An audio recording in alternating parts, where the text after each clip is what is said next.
And now on to a highly discussed topic, the responsibility of AI.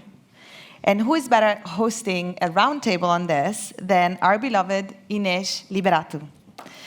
With a diverse background in big data, gambling, financial regulations, and IoT, Inês excels at both B2B and B2C.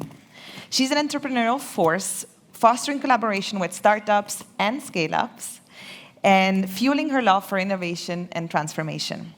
She brings a unique blend of expertise and entrepreneurial spirit to the table, especially when approaching topics of accountability and equity.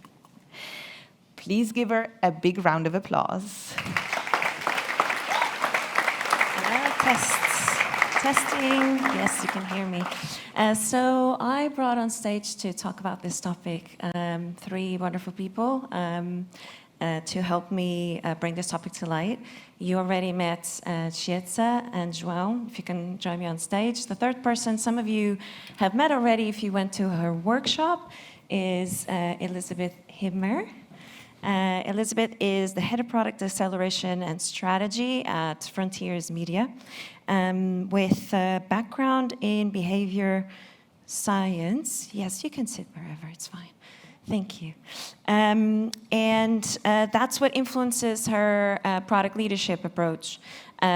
Your focus in economical behavior is what you use to influence your strategy, experimentation, user research, decision-based evidence decision-making, and UX and CX. And you shared a lot of those insights yesterday in your workshop, and I think that some of you were there, really got some treats at the end of it. Not talk about it. Welcome and thank you for joining me on stage. Round of applause, a bit of a here, build up. Yes, thank you. So obviously, businesses have been using machine learning technology for a while now. Mostly used to manage copious amounts of data, to potentially do some predictive and forecasting models to determine if you can take that loan, or to understand what is the next behavior for your consumer, to then determine if they should increase prices or not. But a couple of things, as you know, for the past year or so have changed and had a different type of impact. We now have generative AI, which is quite different. And we have that generative AI being used by mass population. So that causes some interesting changes in our society, in our planet, and in our roadmaps. Just to start and get a bit of a feel for how we get the sense for it right now. So where do you fit right now in the spectrum? Are you mostly on the nervous side of things, worried, or are you mostly on the this is exciting and I cannot wait to bring this to the world kind of thing? You can take time, just a quick round, sense check, pulse check. I think I'm moving from being nervous, like terrified, to being more hopeful, because I think people are starting to understand more and more the compounding effect of sort of what we are getting into, and teams are now maybe starting to ask a little bit more like, okay, but what is the impact of this actually going to be? So this thing about like ethics and kind of really thinking about, is this the right way to do it? Is it fair? Is this balanced? So I feel like these questions are coming up a little bit more, and that makes me feel a touch less nervous. Right. So, yeah, moving towards hopeful. João? Yeah, I would say I'm optimistic, but also realistic, right? We were talking about a bit last night. Large organizations, they struggle with the most basic stuff. So, I mean, there's no way that all of these technologies just going to have change everything from one day to the other. However, obviously, we need to make sure we ask the right questions and we think profoundly about the implications of what we build. But that's also not different from building product, irrespective of whether it's powered by AI or not. Our work impacts the lives of people, and therefore we need to think profoundly about what we are building. Thank you. Just hello, since I haven't been sitting up here today, and thank you to Inês for organizing this discussion and inviting me to be a part of it. And I would piggyback on what both of you have raised, this hopefulness. But João, you just mentioned we need to be thinking deeply. And what we've learned from decades of work in behavioral sciences is that thinking deeply is hard for people. Mm-hmm. And it gets harder to come to the right conclusions when the topics or the situations are newer and less certain. And this is an issue that I think we should all be grappling with, maybe more than we have in the past. I can speak for myself. Having this as an anchor, this conversation as an anchor, has also triggered me and my organization to become more active in thinking about this, because we're so used to working really hard to achieve the goals that are at the top of the OKRs, and in many, many situations, the ethics or the longer-term view, the longer-term implications of what we're building are not present in those OKRs. And I think we have a lot of work to do and a lot of opportunity to do good work now to set ourselves up for not just short-term, but also longer-term success when building with these newer technologies. Thank you. I really liked how you picked up that point in building things, because that's at the end of the day what we actually try to do, swim through the bureaucracy and etc. But like you were saying as well, you were saying that this is just using our principles, our values as product people to use this technology. But this technology feels like it will have a little bit a wider impact and be used by more people. Even smaller organizations are using a lot of this, already have a huge impact. ChatGPT adoption was through the roof, the fastest adopted product ever. And I do wonder if we do need to think about some steps, introducing some different stages in our product development, or not at all, from cognitive behavior, from product strategy, from business executive side. It'd be wonderful to get your opinions on this preparation that maybe needs to happen. Should I start? You have the So mic. those of you who were in the workshop yesterday, we talked already about System 1 and System 2. And if you weren't in the workshop, maybe you've read the book, Thinking Fast and Slow, or are familiar with these concepts that Daniel Kahneman did a lot of work to bring to society. But to catch the rest of the group up, these theories describe the way that human brains work as functioning in two systems. We have a System 1, a thinking fast system that helps us process everything that's going on and react to it. It brings us through the day. We have a second system, System 2, which is reflective and slow, and the thinking deeply system. And the challenge is that none of us, even like the best of us, can't be in System 2 every day, or all day, sorry. We can't be in System 2 much more than 10% of the time. It's just the way things work. And so when I'm thinking about what kinds of processes or structures or systems to build, I'm thinking about what can we do to make it easier for System 1 to lead us to the right behaviors?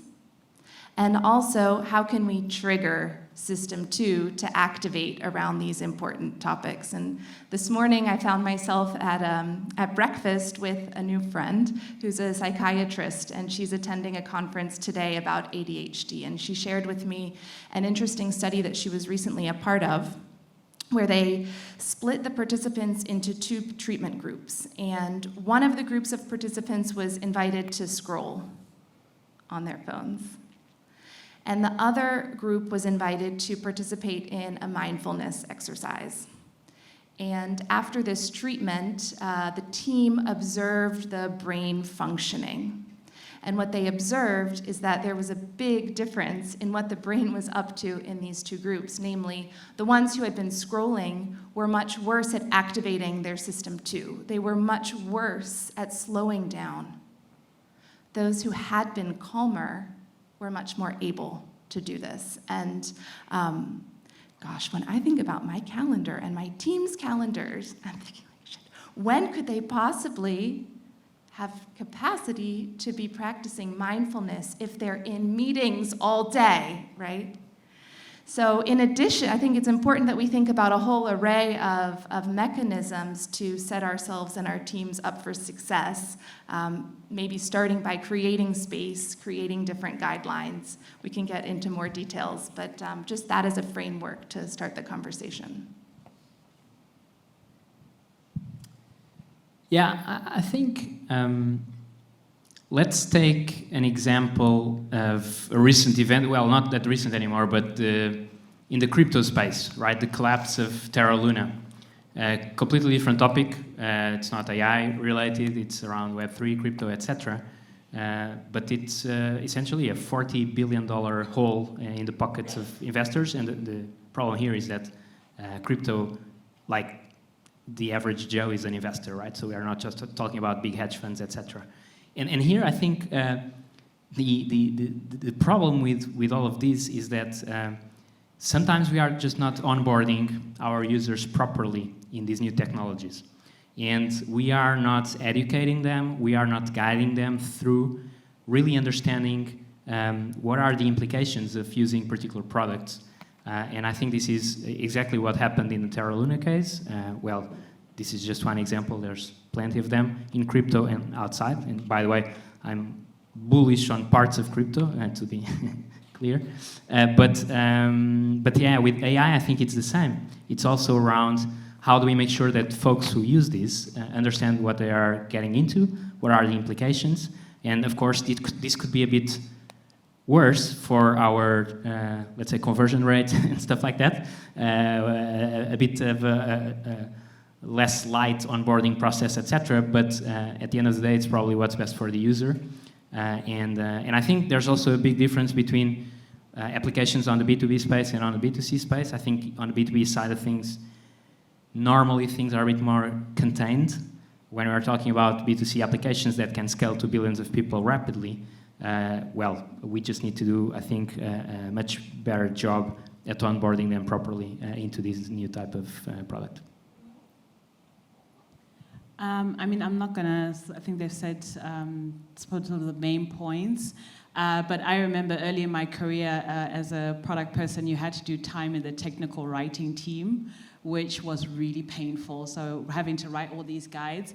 And I think with the advent of all these new technologies, we have to rise to the occasion of being the amazing communicators that product people are supposed to be, and kind of starting that communication from zero, from a very humble place where you're explaining sort of step by step exactly how something works, and also the limitations of maybe how something works as well, instead of, because I think a lot of times we put things out there without properly explaining this is what it has, but these are some of the things that we haven't addressed, we haven't looked at, so that people also understand that, okay, there's still maybe more to come, or maybe this particular thing is not covered, and so I don't have to take this as like 100%, this is exactly what it is. So I think really having really robust communication and that understanding of how something works and maybe how something doesn't work, and then thinking how something shouldn't work as well. Very important. Inside of scope, outside of scope type of conversations. I do wonder, though, we talk a lot today over the past 2 days about processes, and I just asked you a question about processes, but a lot of people, when they think about ethics, responsibility and accountability, when they think about diversity, you know, mash up AI and diversity in the same talk. We should be trending right now. People immediately think about slowing things down, and we're definitely on an upwards tangent, right? So how do we do this? Is there any kind of is there space for incentives or carrot and stick approach, or does it make sense to have this conversation at this stage? I mean, I think that it is a really good question, because, you know, when you start asking, everyone's like, oh, you're slowing us down. But, you know, what tends to happen is when we don't have these conversations in the beginning, it's a problem that then just snowballs much, much later and becomes way more difficult. So, you know, I love to sort of share analogies about why I think we should be asking the hard questions as early on as possible, because I feel like when we front load that risk, it gives us much more space to then be creative and then be innovative, and then maybe even think about how we want to chop things up, but sort of trying to ignore these things that we know are going to haunt us. You know, I did A-level maths at school, but I still find with product, you know, I'm haunted by these things, and I'm thinking, oh, should we have included that? Should we have included that? But opening up these things and dealing with kind of the elephants in the room. You know, we talk about the elephant. Just deal with the elephant in the room at the beginning, because leaving it towards the end is going to end up being 10,000 elephants, and it's going to be even harder to deal with. Stampede. Yeah, for sure. I think building on that, I think you also need to have the right tools and the right knowledge to ask the right questions and to try to find answers. And I guess when we talk about such a problem, and this is different from industry to industry because, well, different industries play by different rules. So, for example, I work in finance right now, and in finance there's a particular set of rules which are different from pharma or from any other type of space. And I guess, every kind of actor in the equation needs to have, we need to think deeply also around, are we equipped to think about the problem? And this question should be asked by, for example, regulators. These questions should be asked by governance bodies, like, for example, board of directors. Is the board of directors of my company actually ready to think so that they can oversight properly the decisions we are making? Or as an executive or a head of product or a product manager, am I equipped to think about the problem? And a lot of times, probably the answer is no. Sometimes it will be partially. So what do we need to do to make sure that we have the right people around the right tables so that we can look at the problem in a complete way? I was so nervous about this conversation, but I'm really loving it, so thank you. Last week, the CEO of IBM made 2 days ago, made a public plea to American regulators to regulate AI better than they have done social media companies. There are regulations or less regulations dependent on industry, dependent on country, and I agree it could be nice to have perfect rules coming from our regulators. I think it's unlikely that that's going to happen, at least not tomorrow, maybe the day after. And if we don't have the regulations or the threat of really meaningful feedback coming from a legal system, where else could the incentives come from, or should the incentives come from? And Chiedza is mentioning the future where things are going to turn into a stampede of elephants. But for us as product leaders, if we believe that this is an important topic, how do we build the story or the argumentation to build organizational buy-in for investment in this? And Charlie, I don't know where you are, maybe you're not even in here. Hi. Said it quite well earlier, I thought, to think about what allies you can look for within your organization to build the business case that is salient enough to the decision makers or the people who should be thinking to kick them into gear. And then from a different side, maybe, thinking about, you mentioned it's important to have the right people sitting at the table. And while I agree with that, even those best people are still stuck in this system one situation. And here I think we should not neglect the portfolio of resources that are already available for us to be using and sharing and building upon. The OECD has a set of guidelines, but also the scientific method and the product process offer us a really helpful toolbox. Maybe some of you know the Behavioral Insights team that's based out of the UK, and they do tons of research on different topics related to behavior. A few years ago, they also created their first spin-out product, which is called Applied, and it's a recruitment tool. It's incredible. I recommend looking into it, beapplied.com. And I recently watched a talk where the founder was explaining how they have set themselves up for, well, they were convinced it would be success, and now it's paid off. And a lot of what she was talking about are things that we already know. Like, get pretty specific when we're identifying our goal. So if we want to have the best, or we want, in their case, they want to find the best match of candidate and job, don't stop there, because that's not going to give the guidance that the ML team needs in order to build the ethical solution. What is best? Is it fair? Is it diverse? Is it equitable? So starting there, and then moving on to hypothesis setting about how we think we're going to get there. And then move on to test case definition. Before we get dirty, our hands dirty, doing the actual cool execution work, taking this step back to identify how we're going to measure whether we are landing our goal or if we're going astray. Thinking in counterfactuals, what could go wrong? And also considering various categories, dimensions of ways in which it could go wrong. And these are not new tools. They're part of normal quality control, quality management processes. But in many, many cases of organizations that I've observed and even worked amongst, we forget them, or we try to recreate the wheel when we're confronted with a new situation or a new topic. So one call to action that I would like to leave you and also myself with is to consult these resources that we have. Make it as easy as possible for yourself and for your team to do good stuff. Which is a great segue, because I was about to ask the panelists if you could leave people with some sort of closing notes before I take a question from the audience. Thank you for your suggestions, Liz. Either João or Chiedza, if you want to take that. No.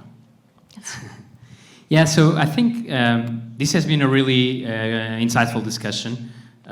To my knowledge, I think there's not enough of this. I mean, I've been to a few, but I think this is such a profoundly impactful topic that there also needs to be broader discussions and more open discussions without necessarily going into all the technical details and specificities that obviously are going to exclude 98% of the planet from the conversation, and having a broader kind of fundamental discussion about what this means, about what we collectively can do, both as organizations. I agree organizations have a huge role to play, but it's not different, again, from any sort of product building effort, because we need to make sure that we get the outcome clear and we get the outcome that is not just the best outcome for our organization in the short term. It also helps us in the long term,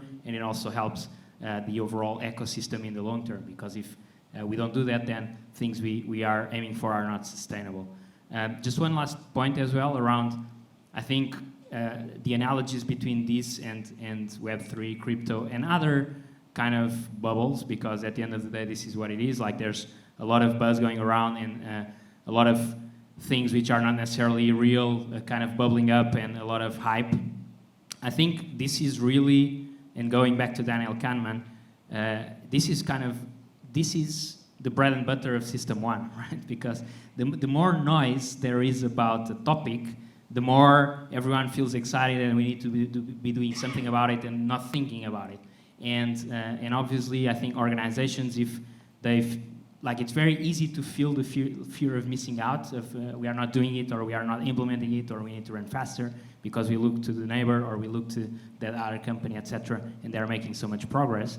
So there's this, I think, incentive we need to do, not just as individuals to activate System 2, but also as companies and organizations. Thank you. I mean, I'll just add, I mean, so many amazing points. I mean, I'm such a great believer in sort of stepping out of your usual bubble and talk to people who are maybe a bit more distant, to challenge you and to keep you humble and to kind of bring those insights, those questions, because this is really about connecting society with what we're doing inside our work. And if we don't step out of our bubble and have those conversations, then that connection becomes weaker. But now, more than ever, we need that connection to be stronger. And not just to kind of us going out to people, but the more we go out to people, the more that people will also come to us. And I think that way then we have a better chance of making sure that what we're looking at is going to be fair, impartial, equitable, and balanced, and everyone can benefit. Thank you. So I've been gestured by the corner that we don't have time for audience questions, but I will say that I'm incredibly honored that you sat through this chat and that you asked such good questions, because I saw questions coming up in terms of who's responsible for building this, in terms of should we really trust the people who are building this for and have a disproportionate impact. Yes, disproportionate, yes, impact on society and people just asking if this is a fad. So maybe this was the exact point of this chat, is not to just walk in blindly into the next strategy meeting and say, yes, we must develop something with Gen AI, and really question this if you're doing the right thing and who you're building it for. Thank you.